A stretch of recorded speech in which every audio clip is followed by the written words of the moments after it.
Hello student, चलिए यहाँ पे क्वेश्चन देखते हैं जल्दी से। ठीक है, क्या गिवन है यहाँ पे? एक स्ट्रिंग है जिसका मास 10 kg है, 10 ग्राम है और लेंथ 3 मीटर है।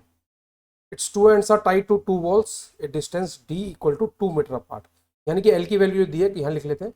गिवन है हमें यहाँ पे क्वेश्चन के अंदर एल इक्वल टू 3 मीटर, है ना। और जो सेपरेशन डी दिया हुआ है वो 2 मीटर दिया हुआ है। Two blocks each of mass 2 kg are suspended from the string as shown in the figure. In what time will a wave pulse sent from a point P1 reaches point P2? तो यहाँ पे थोड़ा सा ना geometrical work है। वो geometrical work में आपको ये जो बड़ा वाला डायग्राम है इसमें दिखा रहा हूँ। देखो, इसको मैं कनेक्ट करता हूँ इस तरीके से।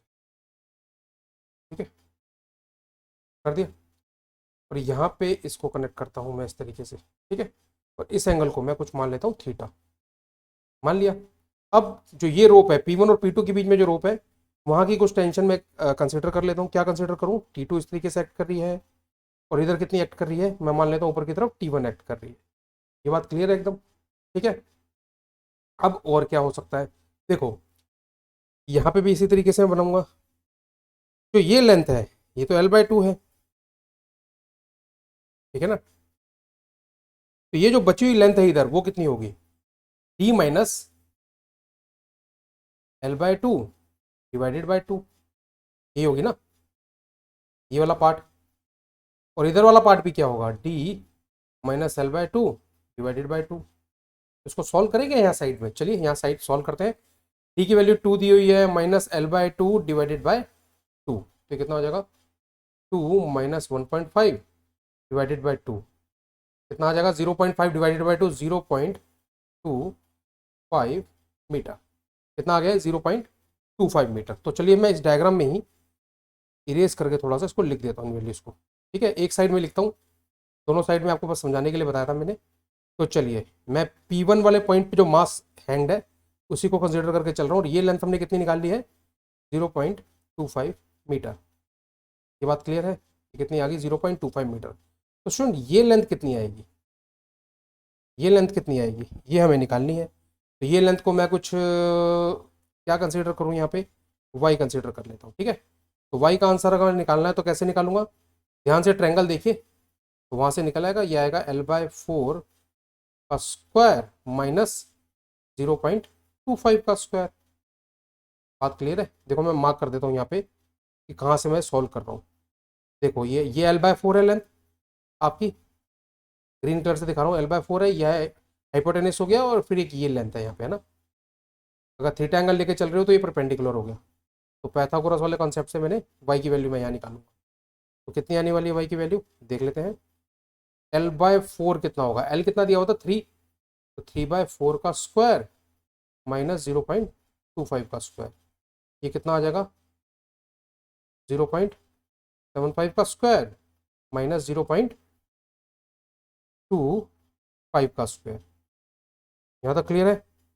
तो अगर इसका अप्रोक्सीमेटली आप आंसर निकालोगे कैलकुलेट करके, वो आएगा 0.707 मीटर आ गया। ठीक है, हमने सारी वैल्यूज निकाल ली उस ट्रायंगल के अंदर।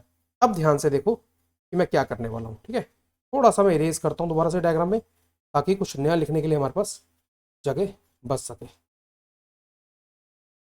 चलिए, ठीक है, टेंशन आपको क्लियर है किस तरीके से लिख रखी है? तो अब मैं लगाने वाला हूँ यहाँ पे लेमिस थ्योरम। ठीक है, मैं क्या लगाने वाला हूँ? Lami's theorem. तो एक्चुअली कौन कौन से फोर्सेस लग रहे हैं P1 पॉइंट पे, उनको मैं लिखता हूँ। T1 T2 लग रहे हैं, और जो नीचे मास हैंग्ड है उसके कारण ऑब्वियसली स्ट्रिंग है नीचे की तरफ, तो स्ट्रिंग में टेंशन उतनी होगी। क्योंकि देखो, अगर मास की बात करूँ तो मास ऐसे हैंग्ड है, mg ऐसे लग रहा होगा, इसकी टेंशन T ऐसे लग रही होगी, T इक्वल टू mg होगा। तो P1 पॉइंट पे फोकस कर रहा हूँ तो T नीचे की तरफ ऐसे एक्ट करेगा। कितना, कितनी वैल्यू होगी इसकी? mg, यहाँ से लिए मैंने। ये बात क्लियर है? ठीक है, तो इस ट्रेंगल को अगर हमें लेना है तो हम ले सकते हैं, या एक काम करते हैं ना, यहाँ पे छोटा डायग्राम बनाते हैं P1 पॉइंट का। तो P1 पे इस तरफ T1 लग रही है, इस तरफ T2 लग रही है, ठीक है, और इस तरफ क्या लग रही है? mg लग रहा है, और ये एंगल थीटा है। बात क्लियर है सारी की सारी आपको? ठीक है, तो यहाँ पे मैं लगाऊंगा लेमिस थ्योरम। लेमिस थ्योरम में क्या होता है? फोर्स लिया जाता है, 3 फोर्सेज होते हैं जो एक पॉइंट पे एक्ट कर रहे होते हैं, है ना। और फिर क्या करते हो आप? उनके किस तरीके से रेशियो लेते हो? जैसे कि mg ले लिया आपने, M G divided by M G के सामने जो दो फोर्स लग रहे हैं उनके बीच का एंगल, तो वो एंगल कितना होगा, देखो यहाँ पे 90 प्लस थीटा होगा, तो M G upon sine 90 plus theta.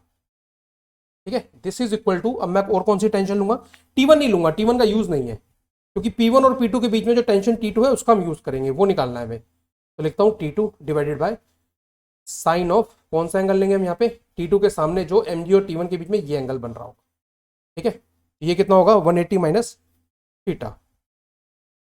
चलिए यहाँ तक पहुंच गए, mg अपॉन कॉस थीटा आ जाएगा ये T2 अपॉन साइन थीटा आ जाएगा।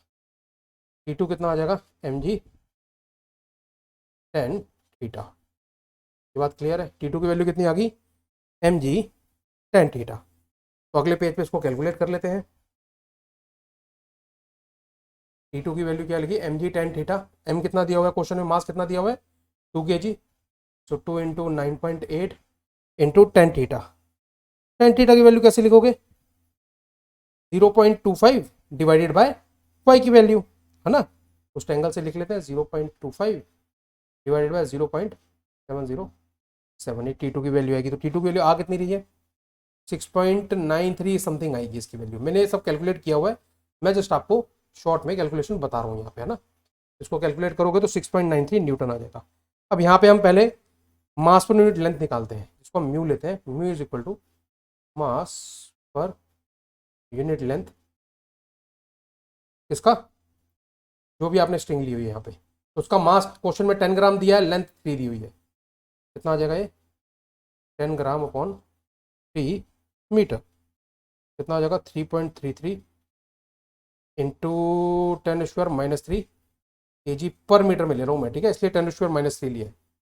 क्लियर है, ठीक है, कितना आ गया ये, सॉरी मीटर तो था, मैंने ग्राम को केजी में कन्वर्ट किया यहाँ पे, तो म्यू की वैल्यू आ गई यहाँ पे, तो म्यू की वैल्यू आ गई है P1 और P2 के बीच में जो स्पीड होगी, स्पीड ऑफ इसकी, जो आपने यहाँ पे पल्स ली हुई है ना, wave pulse, speed of wave pulse हम ऑलरेडी जानते हैं क्या होती है, वो होती है अंडर रूट ऑफ जो टेंशन होगी यहाँ पे T2 डिवाइडेड बाय म्यू, तो इसका अंडर रूट लेंगे हम इस तरीके से, तो वैल्यू पुट करेंगे 6.93 डिवाइडेड बाय, जल्दी जल्दी करते हैं, 3.33 इंटू 10⁻³ इसको जब आप कैलकुलेट करोगे ये आ जाएगा 45.62 मीटर पर सेकेंड, ये अप्रॉक्सीमेट वैल्यू आएगी कैलकुलेशन के बाद में। ठीक है, कैलकुलेशन के बाद में वैल्यू आती है, तो हम अब क्या करेंगे, टाइम टेकन P1 से P2 तक टाइम टेकन निकालने वाले हैं। वो कितना होगा, P1 से P2 का डिस्टेंस वो कितना है L/2